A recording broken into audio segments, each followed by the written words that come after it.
পুলিশের সামনে অস্ত্রসহ আত্মসমর্পণ করেছে 5 এনএলএফটি চরমপন্থী। নিষিদ্ধ সংগঠন national liberation front of Tripura PD গ্রুপের 5 চরমপন্থী সোমবার বাংলাদেশ সীমান্ত অতিক্রম করার পর আগরতলায় অস্ত্রসহ ত্রিপুরা পুলিশের কাছে আত্মসমর্পণ করেছে।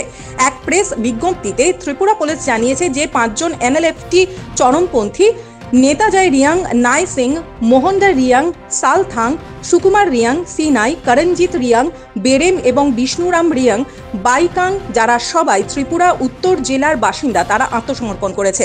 তারা জীবনের মূল স্রোতে যোগ দিতে বাংলাদেশে তাদের গোপন আস্তানা থেকে রক্তপাতের পথ পরিত্যাগ করে ডিআইজি কৃষ্ণেন্দু চক্রবর্তীর সামনে ত্রিপুরা পুলিশের কাছে আত্মসমর্পণ করে। পুলিশ আরও প্রকাশ করেছে যে তারা একটি চাইনিজ পিস্তল, 2টি চাইনিজ তৈরি রাইফেল, 17টি লাইভ রাউন্ড, 70 মিমি শর্টগানের shell, walkie talkie with charging post, 770 Bangladeshi মুদ্রা, 2টি বাংলাদেশি মোবাইল সিম কার্ড সহ আত্মসমর্পণ করেছে। এনএলএফটি এই দলটি বাংলাদেশে বেড়া জুড়ে খুব সক্রিয়। জানুয়ারি 2023 থেকে বিপুল সংখ্যক এনএলএফটি ক্যাডার নিরাপত্তা বাহিনীর কাছে আত্মসমর্পণ করেছে। এ পর্যন্ত এনএলএফটি 26 জন সক্রিয় সদস্য ত্রিপুরা পুলিশ ও নিরাপত্তা বাহিনীর কাছে আত্মসমর্পণ করেছে। এই সময়কালে এনএলএফটির 4 জন ক্যাডারকে ত্রিপুরা পুলিশ গ্রেপ্তারও করেছে।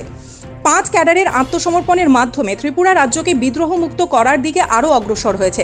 জঙ্গিবাদের ক্ষেত্রে এটি ত্রিপুরা পুলিশের জন্য একটি উল্লেখযোগ্য অর্জন। রাজ্য পুলিশের এই ধরনের প্রচেষ্টার কারণে এনএলএফটির অবশিষ্ট ভগ্নাংশগুলির অস্তিত্ব এবং পরিচালনা করা আরও কঠিন হয়ে উঠেছে বক্তব্য ত্রিপুরা পুলিশের। অন্যদিকে বিএসএফ এর এক প্রেস বিজ্ঞপ্তিতে জানানো হয়েছে সোমবার ছামনু থানাধীন বিএসএফ ক্যাম্পে আরও 3 এনএলএফটি জঙ্গি সোমবার আত্মসমর্পণ করেছে। ব্যুরো রিপোর্ট, হাল্লা বল।